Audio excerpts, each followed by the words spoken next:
Yeah, that's right. And make no mistake about it, having a vaccine is going to be great, but it's also going to require very specialized cold storage refrigeration that even these commercial grade food freezers behind me won't be able to handle. I don't even know where you can get them right now.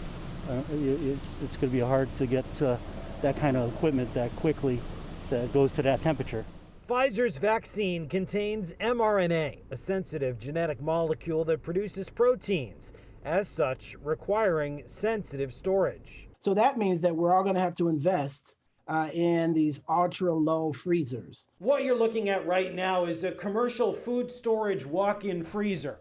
This can get to temperatures of 20 below zero. It's cold enough to store some vaccines, but not Pfizer's COVID vaccine, which may need to be stored at 112 below zero. H&H Refrigeration in Farmington showed Fox 61 their food refrigeration units. There's nothing in the food industry that will get that cold. You're going to need an environmental test chamber, which is usually at a medical facility or a laboratory. Enter modern portable refrigeration. This is one of our 40-foot units right here behind me. Owner Kurt Archambault just moved the business from Danbury, Connecticut to Sarasota, Florida.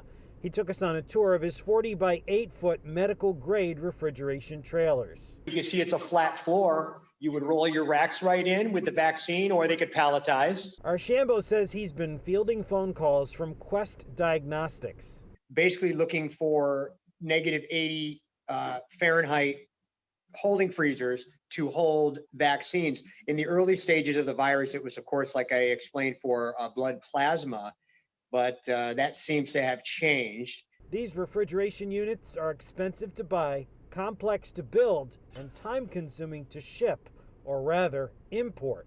For the most part, all of these negative 80 type units that end up here in the States are all from Europe and China.